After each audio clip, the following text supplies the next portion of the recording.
Guys, welcome back to another new video. Now, today's video, guys, I'm going to be doing a tier list of all of the 2021 movies that I watched, but first, of course, I do have some announcements and explanation to do. First of all, you're probably wondering why I am doing this video in the first place. You're probably saying, yeah, you're pretty late, dude. Why are you doing this right now? So, what I wanted to do was make it a little bit simpler for the movie reviews and just cover up all of the new releases that I missed, talking about, because there was a lot of movies that I watched in 2021, already a lot of movies that I've watched in 2022, because in about mid-2021, about June 2021, last year, about a year ago now, I started working at a movie theater, so I got the bonuses of working there, and I went to the movies a lot more often. I had not gone to the movie theater in about 2 years just because of COVID, and I, finally got back to watching movies, and I was really, really excited for that,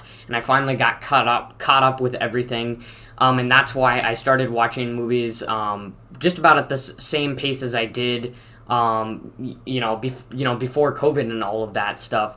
So I wanted to just cover up all the new releases because I have a new plan for how I'm going to do the movie review, so it's much, much easier now. So basically how it's going to go is that whenever there's a new release, I will do a movie review for it if I do watch it, considering there are obviously going to be many, many more movies that I'm going to be watching this year. And along with those new releases, if there is a previous release related to that new release, so let's say Thor's coming out, obviously, in a couple of weeks, maybe I'll review the previous 3 Thor movies, just to get that out of the way, along with the new release, so it can make sense. This is something that a lot of other, movie-related YouTube channels, which I'm not a huge movie-related YouTube channel, but I do like to talk about movies sometimes, like Sean Chandler and Cody Leach. Those are the 2 big ones that I watch. This is how they kind of do it, and I really, really like the style, and it's a lot better than how I previously did it. But if there is any other past movies that I would like to get to reviewing, then I'll just probably randomly just throw them in there for you guys. But I wanted to cover, before I do any of the new releases for 2022 movies, I wanted to get through all of the 2021 movies that I saw, because I watched a lot of them. Probably at the end of 2022, I will do all the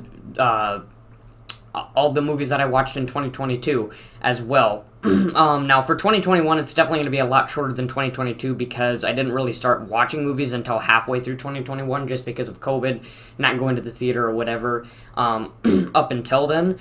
But, then I finally started watching them, and as you can see, I watched, it looks like 1, 2, 3, 4, 5, 6, 7, 8, 9, 10, 11, 12, 13, 14, 15 movies. Now, I know for certain movie fans out there, that's not a lot. That's only, a movie a month, plus, a couple more each month. That's not a whole lot. I would say in 6 months, that's actually pretty decent. That's about 2 movies per month, give or take.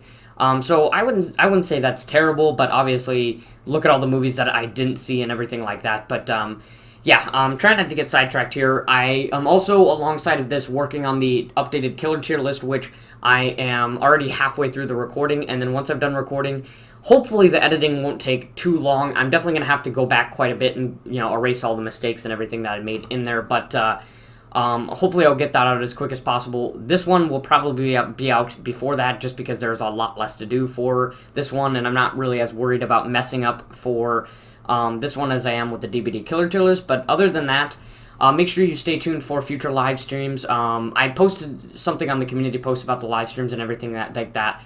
I have been struggling with, trying to find a time to do live streams and everything like that, but I'm really trying to do them earlier on in the day. And most of the time when, it is getting towards the evening, I just kind of want to do my own thing, and that's why I struggle, doing live streams and stuff like that, because I have been busy. I've been enjoying myself, but I have been busy, and I've tried to been doing other stuff besides YouTube, because my surgery, I have not figured out the exact date, but my surgery will be coming up probably sometime in July, in which I'll, remind you guys when that happens. And I'm going to figure out some other way that I can upload videos for you guys so that you're not just left with nothing. So I'm definitely going to find another way to get videos out for you guys, so you guys aren't getting anything for a couple of weeks or anything like that. So don't worry about that. I am going to find, some different videos that I could do where, I don't have to talk or stuff like that, because it's going to be a little bit more difficult to talk. But other than that, read the community posts so that you can stay updated. You're definitely going to want to see those right now so you can see when these tier lists are going to be coming out and everything like that, all the updates, stuff like that. And then join the Discord. Link is in the About section of the YouTube channel, and I think that's all the announcements that I have to make right now. So yeah, let's get on to this fun tier list that I came up with off the fly. Starting off with the first movie that I saw in 2021. This was the movie that I saw getting back into the theaters. I guess actually before I start with that one, I want to go over the ones that I considered seeing, just starting out on the bottom. A Quiet Place Part 2. This was earlier on in 2021, so unfortunately I never got to see it. I could have bought the DVD, but I never really got the chance to do that. I just kind of wasn't too interested. I've seen bits and pieces of, or I guess I've seen parts of A Quiet Place, the first one, so I figured it probably wasn't the best idea to just go and watch part 2 without really without knowing a lot of stuff. Now I've pretty much watched the whole, the first part of Quiet Place, so I don't know why I don't watch Quiet Place Part 2, but I just kind of forgot about it after that.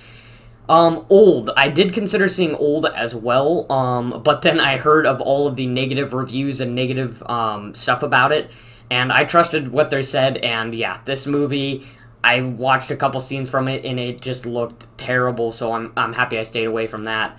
I also considered seeing Snake Eyes, and I believe Snake Eyes was released around when Free Guy and The Suicide Squad, Candyman. There was a lot of movies that came out in August, and Snake Eyes was one of the ones that I just happened to miss. I think it actually came out in July and sometime, I can't remember, but there was a lot of movies coming out at the time, and I kind of just missed the opportunity to watch Snake Eyes. In fact, I kind of got this movie and Shang-Chi mixed up just because of, the colors and the similar character style and everything like that, so I think I was a little bit more interested in watching Shang-Chi just because I knew it was a Marvel movie. And for a little while, I actually did think this was a Marvel movie as well, but then I later discovered it wasn't. So, yeah, another one that I just didn't get the chance to, but I didn't really hear a lot of good things about this movie either. I heard it was derivative, kind of like a G.I. Joe, like a worse G.I. Joe movie, so I just stayed away from it.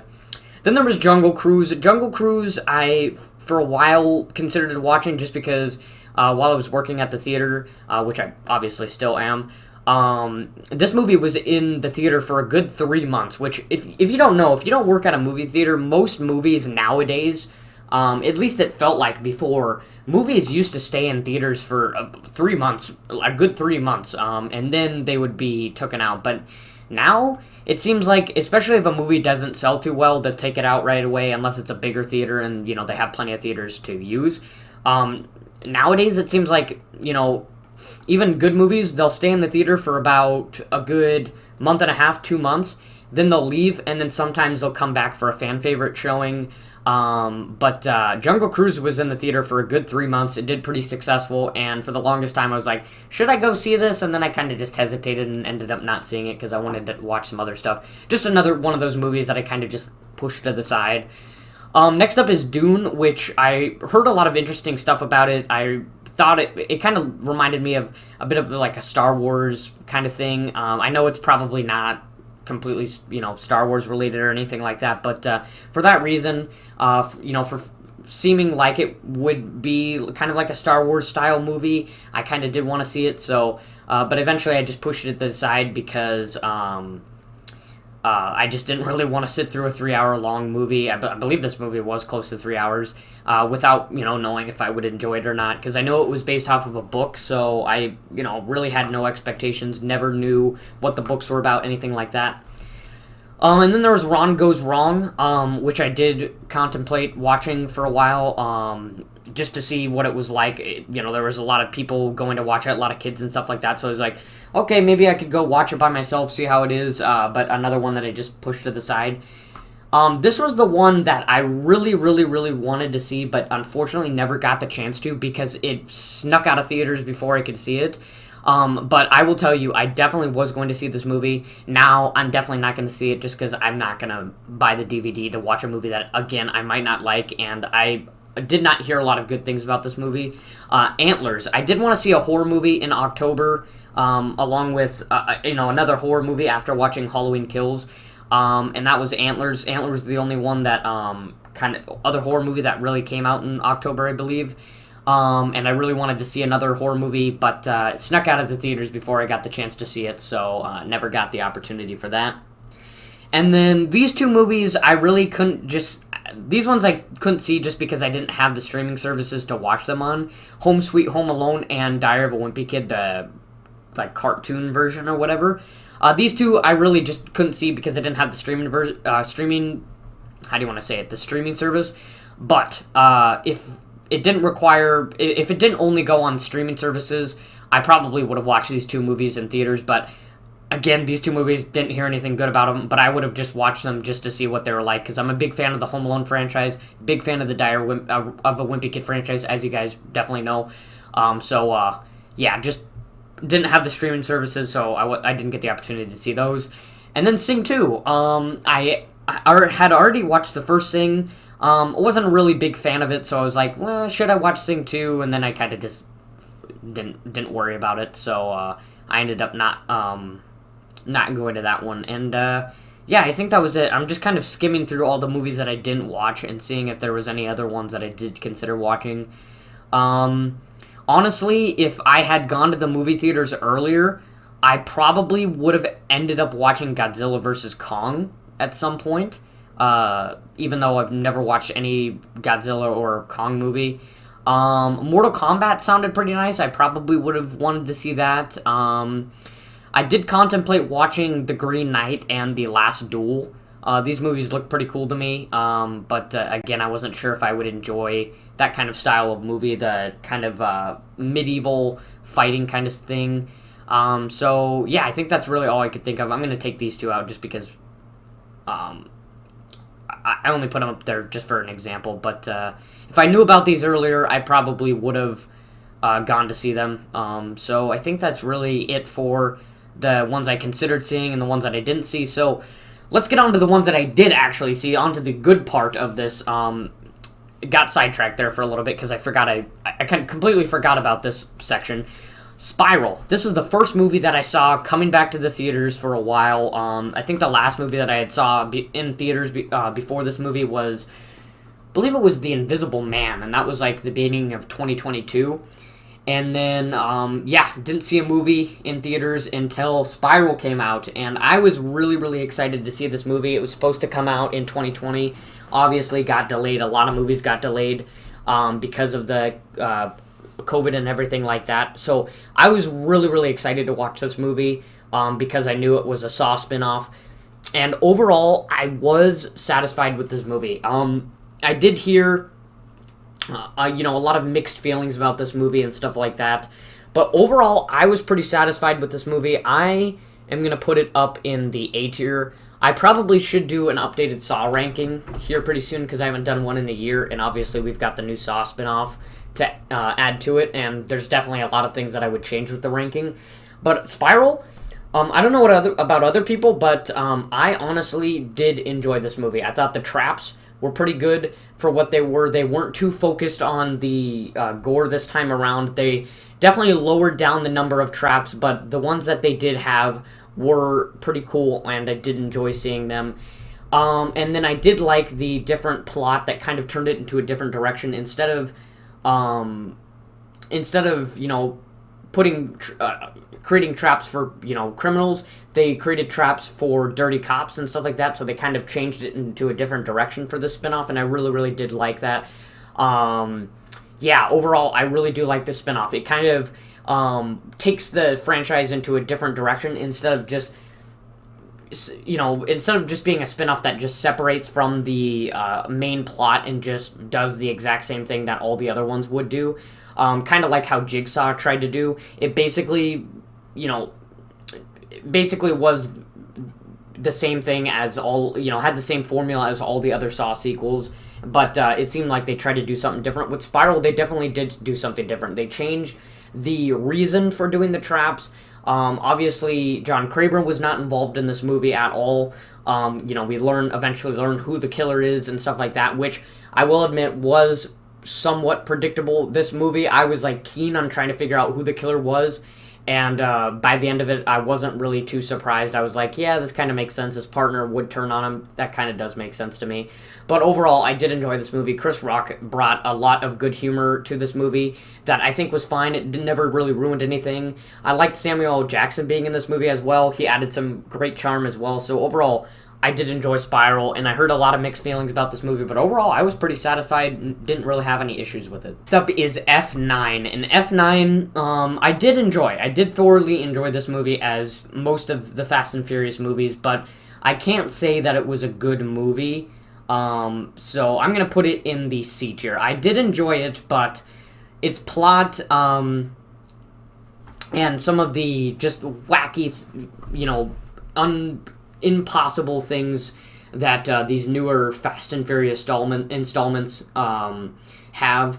They brought it to a whole new level in this movie that I just personally did not like. I don't know why they feel the need to add so many over-the-top sequences and stuff like that when they could just do these small-scale, focus on the racing and stuff like that things, and I think fans would be satisfied, but no, they gotta go with these big, huge, how do you want to say it, impossible, making the main characters just basically unkillable and invulnerable, so that they can make these huge action sequences happen. I just don't feel that's really necessary. It ends up being more goofy than enjoyable sometimes. So I don't know why they feel the need for that in these later installments. I did enjoy it nonetheless. But I think the plot that they tried to go to extend the franchise, which they're already going to make another sequel, so we'll see how that goes. Basically, if you haven't seen the movie, they introduced Dom's brother into this movie, which is John Cena, who plays him, and he's kind of trying to get revenge on his brother, basically get back for him. We kind of learned the whole backstory behind that. I didn't really like that whole plot. They basically tried to by using this plot, they basically tried to how do you want to say it, elaborate on the thing that was talked about in the first movie about the story behind Dom's Charger or whatever. How his dad died in the race when he was trying to win, and he put too much torque into his car and it spun and it exploded. They tried to add more details to that and everything like that, which I thought was unnecessary. That was a very special scene in the first Fast and Furious movie where Brian and Dom are finally having a genuine conversation with each other. That was a special scene because you kind of just pictured inside of your head what Dom was explaining to you, but now they give you the whole picture and everything like that, and I just don't think that's necessary. I don't think it's necessary that they need to bring back this very critical scene for the first movie and continue to put details on it just so they can use it for a whole plot for a movie. I didn't like how they did that. I thought that should have just been left to not be talked about and only something exclusive to the first movie. That one little scene that was really, really, emotional. They didn't. I don't think they really needed to do that. They could have came up with something else, to be honest with you. But no. Instead, they try to go with this kind of convoluted plot. If you ask me, I wouldn't have cared if they just went up with another stupid plot like they have been for the last few installments. But this time, they try to bring up something that everybody's kind of forgotten about at this point, and it ended up not making much sense. So, I did thoroughly enjoy it. Sorry, I rambled on there for a while and kind of struggled with explaining to you guys about that for a while, but I did enjoy it, but the plot, I did not like the plot at all, and I honestly probably would have put this movie in the B tier if it had not been for that just stupid plot that kind of ruined that exclusive critical scene that was in the first Fast and Furious movie, and then just used it for this Fast and Furious sequel. So yeah, F9, C tier. Next up is Black Widow. Black Widow, it's in a very unfortunate position. I don't even think this movie was ever planned to come before Endgame, which they definitely should have done, but instead they try to release this movie after Endgame when Black Widow's already dead. So it's very unfortunate. This movie obviously could have been a lot higher had it been before Endgame, just for that very reason. But because the character's dead and obviously she's never coming back, it just seems very frivolous to have this movie. You know, Marvel movies nowadays, they gotta mean something. They got to be a consequence of something in the future, but Black Widow just isn't that. It's just an origin story for a character that's already dead. So Black Widow goes in the D tier.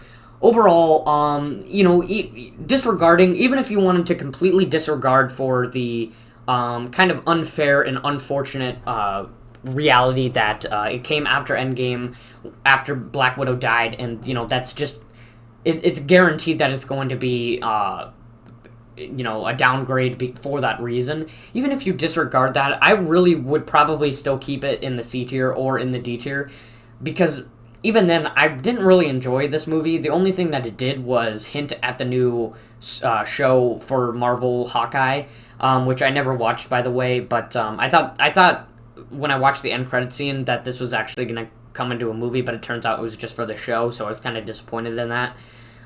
So basically, I watched this movie for really no reason at all, but there were a few good action sequences here and there. I did enjoy some of the family stuff in this movie. I kind of liked their weird family where, you know, nobody is really, you know, has synergy or anything like that. But they do still feel like a family at the same time sometimes with their conflict. But overall, you know, even if I disregard the fact that it's kind of in an unfair position, I didn't even really enjoy this movie, and I can't even say that to, you know, save it a tier or whatever. So Black Widow goes at the D tier. Next up is Escape Room Tournament of Champions, which I had much higher expectations for. And it ended up just disappointing me. Escape Room Tournament of Champions goes at the top of the D tier above Black Widow because, you know, obviously it is still, you know, setting up another, you know, a sequel. Obviously, I believe they're going to try to make a trilogy out of this Escape Room movies. I did enjoy the first Escape Room movie, which is why it brought me back to it, and I was ready for them to continue off of the scene that they ended with in the first movie, that plane scene. But they basically ended off in the same position that they started in the last movie, and that is the main thing that really disappointed me with this movie. The trap, you know, I guess I shouldn't say the traps, because this feels like it's basically a PG-13 Saw, to be honest with you, but the escape rooms, I should say, were definitely pretty good. I did enjoy them and everything like that. Obviously, I didn't care for any of the new characters that came in. You know, we all knew they were going to die and that the original characters were going to stay till the end and everything like that. We knew all that. And there were some twists and turns here and there with the company that I already forgot what the company was named and all that. There were a few twists and turns here that I didn't expect that led to the ending. But ultimately, all of those twists and turns didn't really pay off because we left off in the exact same spot as we did in the first movie. That plane scene that we were supposed to continue off with the sequel, that's why you put it at the end. But no, they don't even continue off of that. They end in the same spot that they did last time, and now we have to wait till the next movie, which probably won't come out into another 2 years. So yeah, ultimately, really disappointing. You know, I got to the end of this movie and I was like, that's it? We're ending here. I was like, at least finish this sequence and, you know, then I'll be satisfied. But no, they stopped at the same position they did in the previous movie, and I don't know why they decided to do that. But yeah, really disappointing. I did enjoy everything else before that, but you know, kind of hard to recover from that when the ending literally just ruins all of that for you. So, Escape Room Tournament of Champions, top of the D tier for me. Next up is The Suicide Squad, and The Suicide Squad is just a good movie in general. There's nothing outstanding about it. There's nothing bad about it that I didn't like. But it was just a good, fun watch. I didn't watch this movie for any particular reason. It obviously wasn't a movie that was just created to set up for future DC movies or anything like that. It was just a fun movie to watch. I had already watched the first Suicide Squad, which was pretty bad. But I just watched the Suicide Squad because this sequel, just to see what it was like and everything like that. And overall, a definite improvement from the first Suicide Squad. And just an overall fun watch. I didn't feel like I wasted my time at all. I really, really did enjoy watching this movie. I liked all the, funny, unique characters with their stupid powers and everything like that. Obviously, they did make a show out of the Peacemaker, the main character, who was played by John Cena. So that was pretty cool. Never watched that show, by the way, but overall, the Suicide Squad was just a quick, fun watch for me. I didn't have any problems with it or anything like that. It was just an enjoyable watch. It's not something that you watch for big thrills or anything like that, big action sequences. You just watch it to have fun, have some laughs, and you don't have to worry about any setup to a future movie or anything like that. The characters dying or anything like that. This was just a silly movie. I like it for that. Very, very simple, but I did thoroughly enjoy this movie. Next up is Don't Breathe 2, which I'm going to put above Escape Room Tournament of Champions. Overall, I don't think it was as much of a disappointment as Escape Room, just because Escape Room basically ruined it all for the ending for me. Don't Breathe 2 didn't do that, but it didn't go in the direction I expected it to go. I definitely had high expectations for this movie, considering how good the first Don't Breathe movie was. A very, very unique and suspenseful horror movie. I can't remember the director's name is, but I know I'm familiar with him. I just forgot what his freaking name was. I definitely had much higher expectations for this movie, and I was expecting the plot to be a lot different from what it was. It seems like they kind of just disregarded the plot that they were setting up for this sequel in the first movie, and then just went with something completely different that ultimately would have been, I guarantee you, a lot worse than what they had already planned. They bring in these new characters that, we hadn't been in the first movie, and overall, it just makes for a kind of confusing plot that I did not like. Even the final battle, between the antagonist and in this movie, the old man actually turns into the protagonist, and he's trying to protect this kid that they're trying to go after. So I thought that was a pretty unique thing, but I kind of like that for the fact that in the first movie they were also trying to put you in a situation where, well, are you for the old man or are you for the characters that are trying to just rob the place, but now they regret it and now they just want to escape and get out alive? Who do you side with? And you see all these bad things that this old man had done in the past, and you kind of struggle with who you're siding with. In this movie, they put the old man as the protagonist for sure, he's the good guy in this movie, and by the final act when he's fighting against the antagonist, I just did not really enjoy that scene either. They still did bring back some of the suspense in this movie, but definitely not as prevalent as in the first installment. So overall, Don't Breathe 2, I don't know why they decided to go with something different in this movie, but it just did not work for me, and I did not like it. So Don't Breathe 2, I did forget a few things about it, that's why I struggle explaining it, but I'm putting it at the top of the D tier. Next up is Free Guy, and Free Guy was one of my favorite just random movies that I watched throughout the year. I just saw the trailer for this movie and I was like, it's got Ryan Reynolds in it. It's got a lot of other people that I know and have seen in previous movies and stuff like that. So, why not give it a try? And overall, I really, really did enjoy this movie from the beginning to the end. I'm going to put it in the A tier above Spiral. I really, really did enjoy this movie. This is a movie that really anybody can enjoy.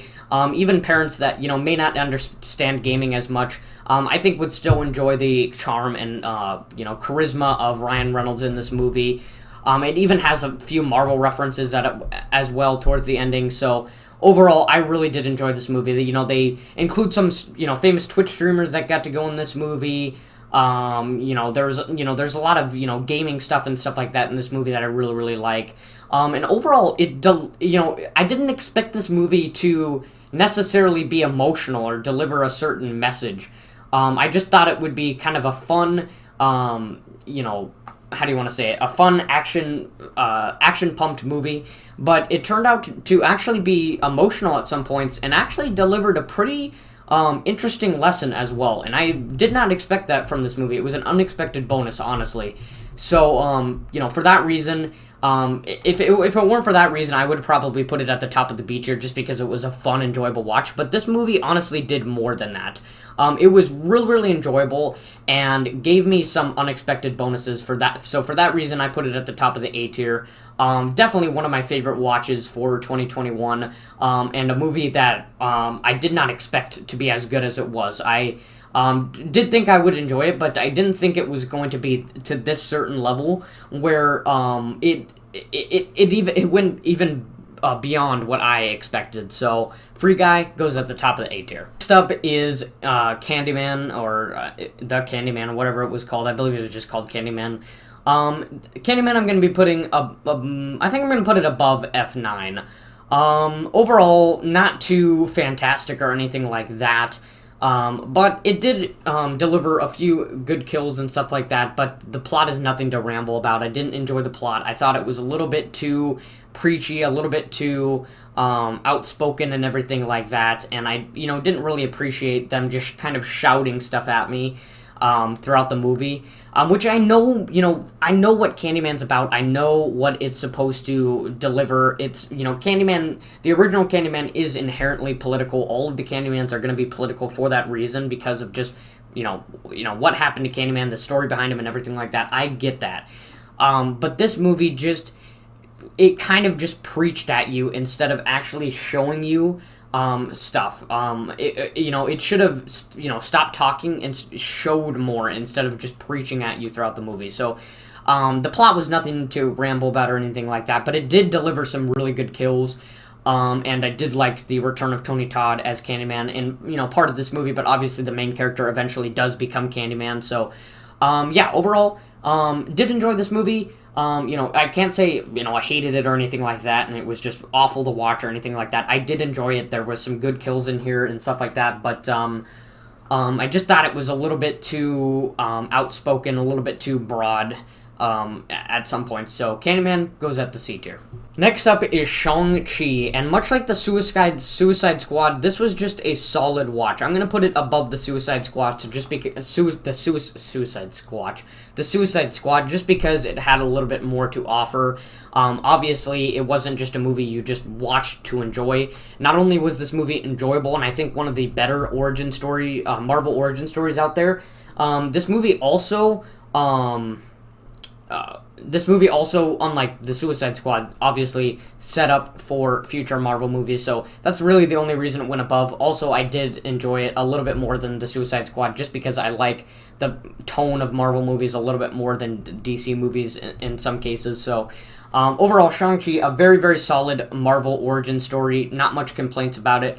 There were a few times where suspenseful scenes were ruined because of some of these new characters that were in there, that specifically that one famous character, that girl who was kind of the side chick in this movie. I forget what her name is. But she kind of ruined some of the sequences here. Same with, they brought back a lot of the Iron Man 3 characters for whatever reason. I don't know why. Specifically Trevor, who did ruin some of the sequences, some of the suspenseful sequences as well, especially towards the final act, which is not something you want to do. But overall, I did like the antagonist. I think they should have relied a little bit more on the the martial arts side of it, the fighting sequences and stuff like that, instead of going straight to these big, Marvel movie, what you would expect from Marvel movies. I think they should have sticked with the small-scale martial arts fighting things, and people would have enjoyed that throughout the movie. You don't have to always go super, super big and stuff like that, and they didn't trust that for very long. And I'm a really, really big fan of martial arts. I am a martial artist, so I really do enjoy that kind of martial arts style stuff in this movie. But they just did not trust it for long enough, and that's very, very unfortunate. So Shang-Chi, I still did enjoy it. I still did enjoy it though, but not enough to bring it up to the A tier. Next up is *Malignant*, and I don't know where I want to put this movie. Another just horror movie that I wanted to watch in 2021 off the fly, and I can't say I enjoyed it very much. I think I'm gonna put it at the bottom of the C tier. I didn't not like it or anything like that. There were certainly some good creepy, scary aspects to it. There were definitely some times where it did get scary. But there just really wasn't much else to it. There were times where it definitely was boring and bland.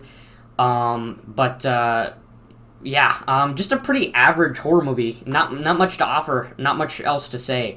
Definitely don't recommend you watch this. I can't say this was a waste of my time or anything like that. I did enjoy some of the creepy scenes and stuff like that. It was just a nice horror movie to watch. Just a filler horror movie that I wanted to watch. Just because every so often I just want to watch a new horror movie and stuff like that instead of watching all the same ones.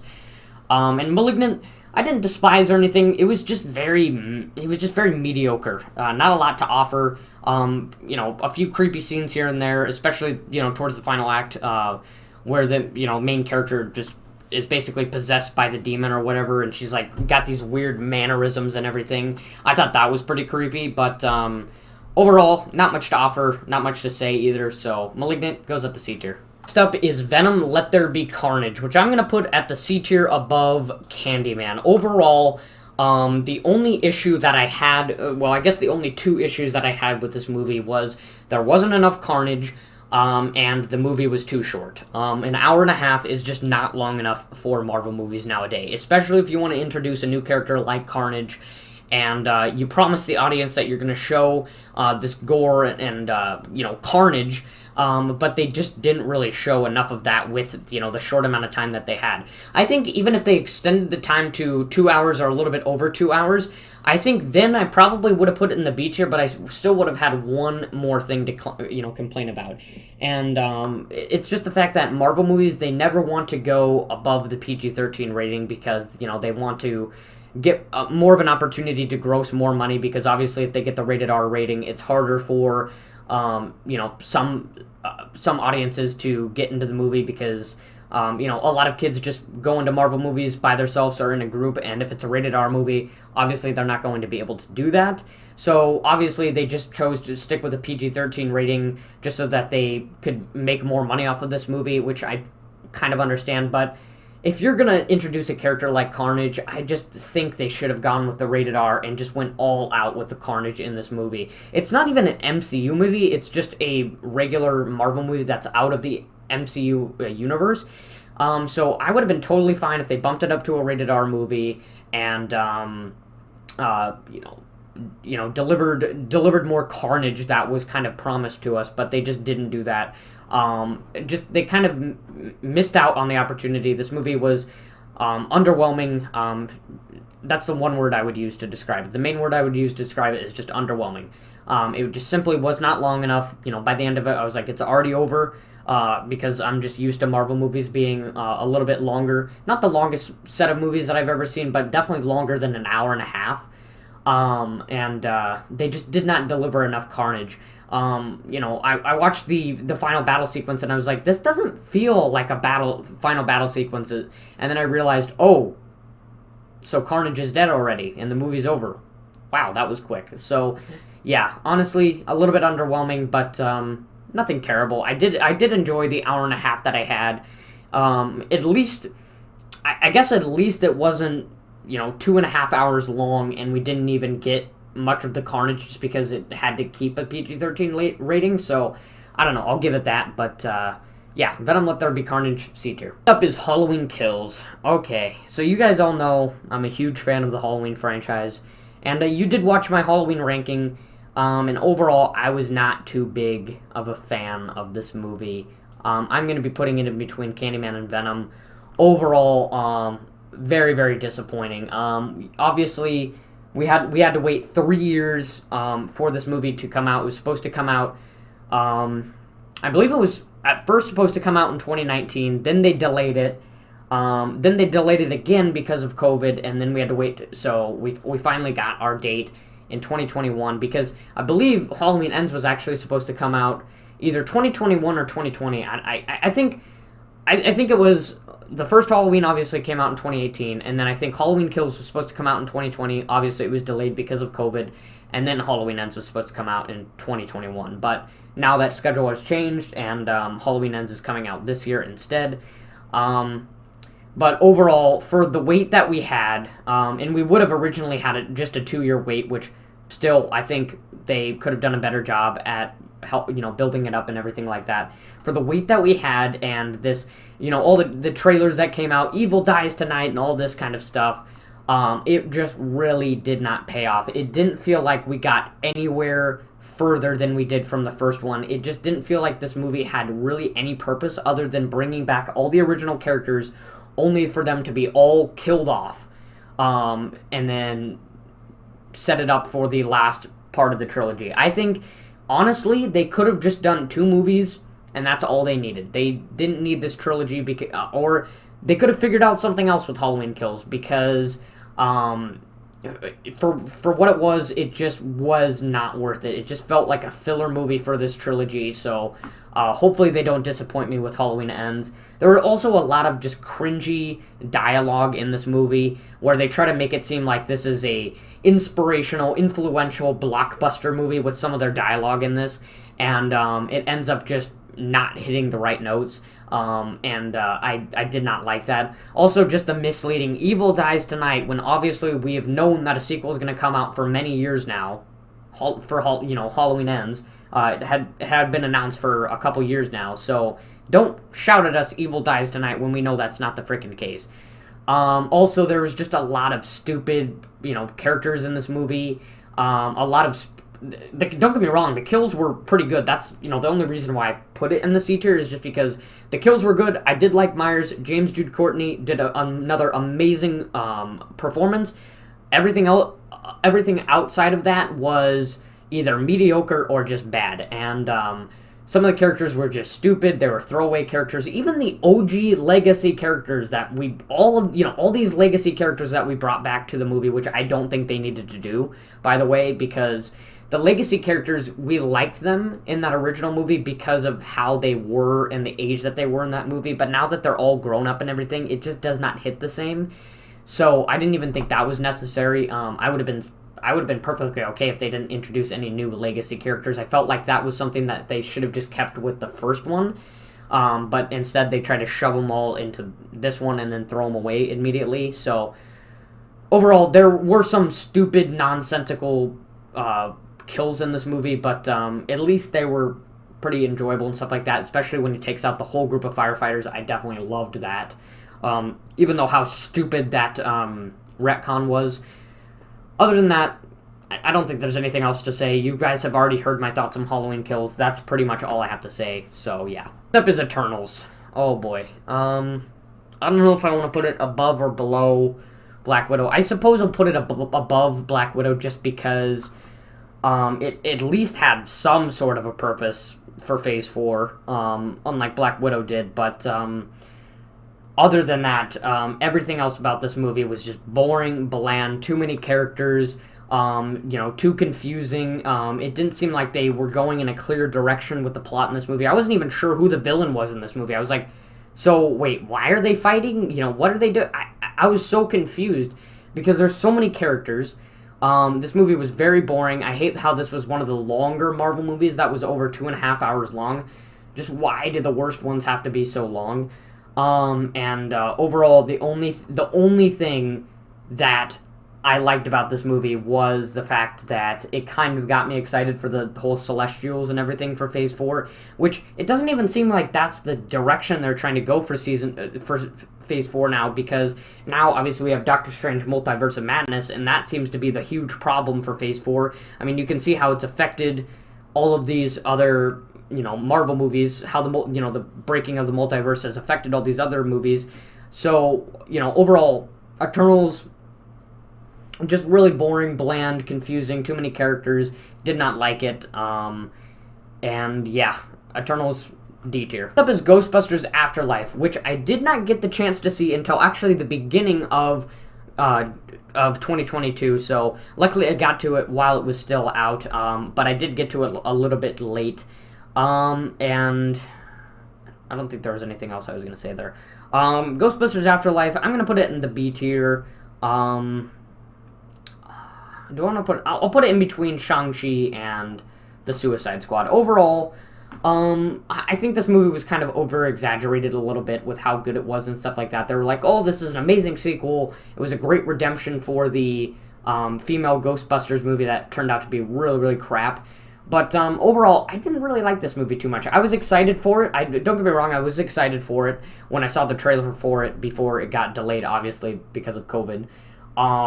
So I was a little bit excited for it, but ultimately, when I watched the movie, it wasn't as great as I thought it was going to be. It wasn't a disappointment, don't get me wrong, I did enjoy it and everything like that, but honestly, actually, I'm going to change my mind. I think it was exactly what I expected it to be.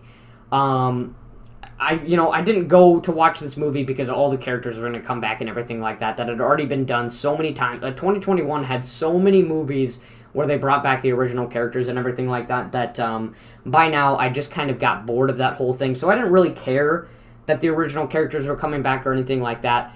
I just watched the movie to see what they did, and overall, I wasn't a huge fan of, the decisions that they made and everything like that. I know a lot of people said they think it was like a cute relationship between Phoebe, the daughter of, what's his name? Not Ray.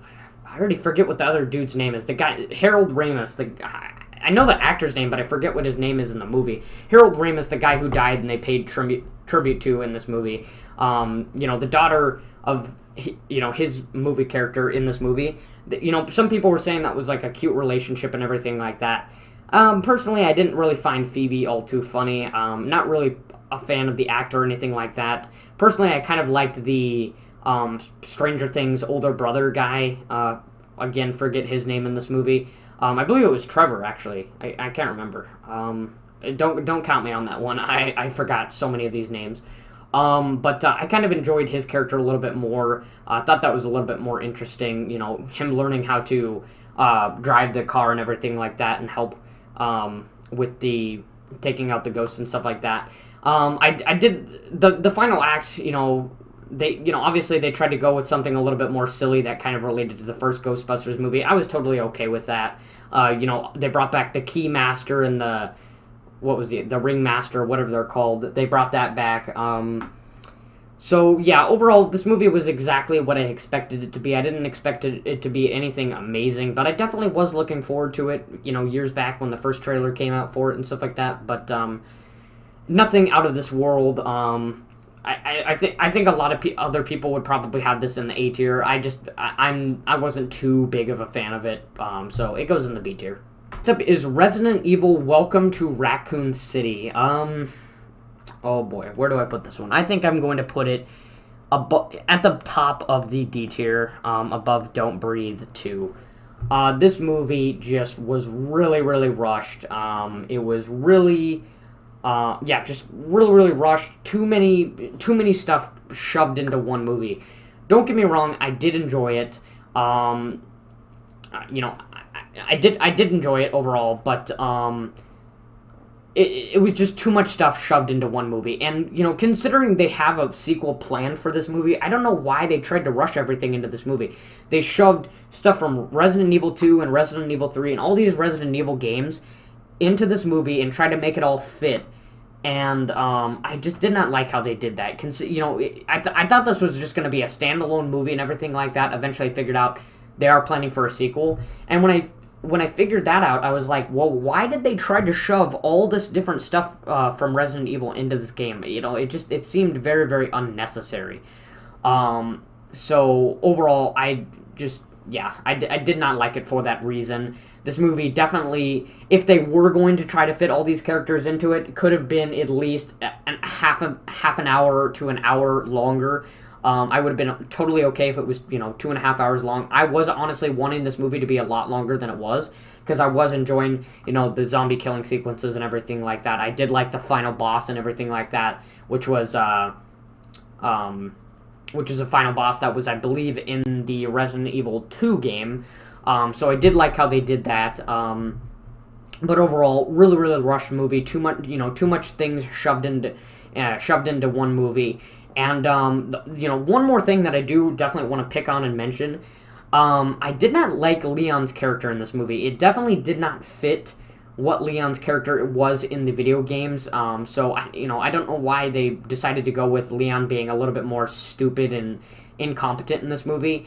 But they did hit the note right on Jill's character, so I'll give them that. But Resident Evil goes at the top of the D tier. I did enjoy it. I did enjoy some of the sequences, but overall, just too much stuff shoved into one movie, and it just did not work for me. Last but not least, the kind of Christmas release movie, Spider-Man No Way Home, which gets its special spot at the S tier. The best movie that I saw in 2021. I loved this movie. I was so excited when the trailer came out, which the trailer actually came out pretty late for a lot of movies. The trailer came out only 2 months before the movie was released. We did not know anything about this movie being released until 2 months before it came out. We knew there was going to be a third Spider-Man movie, of course, but we didn't know what exactly the Spider-Man movie was going to be about. So I kind of liked the short notice for this movie, because that got me really, really excited. I was like, oh, it's coming out in December? Holy crap. And I'm seeing all these new characters that are, all these original characters that are coming back for the movie. I'm really, really excited for that. And this movie managed to be, I think, the best movie of the year that brought back original characters. Out of all of the movies that, brought back, legacy characters from their franchise and everything like that, this movie did it right. I could name off a lot of them. Candyman, Halloween Kills, Ghostbusters. There are so many movies that that brought back original characters, and it seemed like that was really their only purpose for, having a sequel to the movie, is bringing back the original characters to pay homage to them, and while not really being a good movie in the process. Spider-Man No Way Home managed to bring back Andrew Garfield, obviously, Tobey Maguire, the two, previous Spider-Mans from The Amazing Spider-Man and the original Sam Raimi Spider-Mans, and then also all of the villains from those previous two franchises, and not only did they manage to do that, which is what a lot of other, similar types of movies did. All they did was really just bring back the characters and made for a semi-enjoyable movie. But this one, No Way Home went above and beyond. The characters actually came back, and they had a purpose in this movie. They tried to prevent Tom Holland from making the same mistakes that they did in their movies, and ultimately, from the beginning of the movie to the end of the movie, Tom Holland's Spider-Man changed drastically. He changed from just a teenage boy to a man that now understands, what the other Spider-Mans did, and I just loved so many things about this movie. I could go on and on about this movie, all day. Obviously, I already talked about this movie in my MCU tier list, but just to reiterate everything that I did there, a really, really funny, enjoyable movie, the best movie that I've seen in 2021, hands down. Did really, really great at the box office, which I did not expect it to do as successful as it did, which really, really, really surprised me. Ultimately, I love this movie. I loved, Tobey Maguire and Andrew Garfield coming back, especially considering growing up, I loved watching the original Sam Raimi Spider-Mans. The Amazing Spider-Mans, when they came out, I wasn't too, big on them, but it was definitely nice to see Andrew Garfield come back, and I think they did justice to his character in this movie, which I did like. And there were a lot of funny, scenes where I was like, yep, that's going to be a meme. And, so this movie also delivered to the meme culture, which I really like.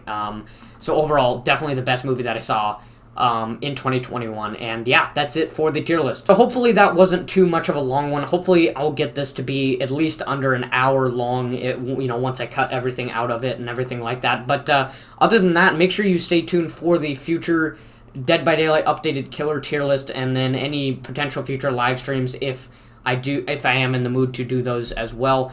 And definitely recommend you read the community post to stay up to date and join the Discord. Link is in the About section of the YouTube channel. Other than that, that's it for the video. Like and subscribe, guys, and I'll see you next time. Next up is Don't Breathe 2, and I don't know. Do I want to put it in the D tier or do I want to put it in the C tier? I think I'm going to put it in the D tier above Escape Room Tournament of Champions.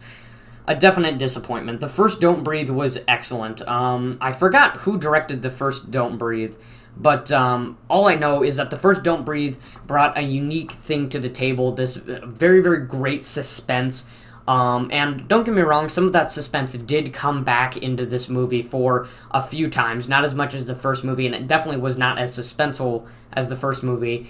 It did come back, but I just did not like the plot for this movie. It didn't seem like they basically completely ignored, the ending of the first movie that was supposed to set up the sequel.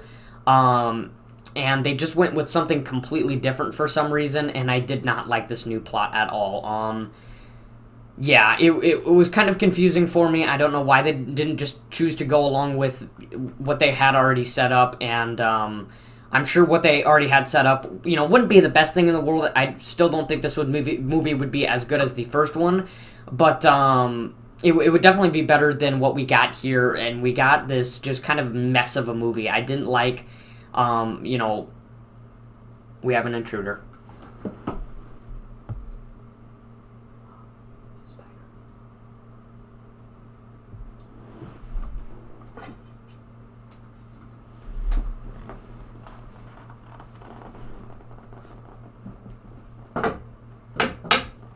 Oh my god!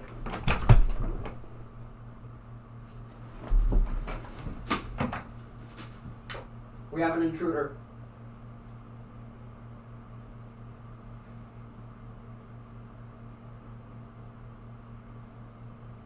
The intruder is left.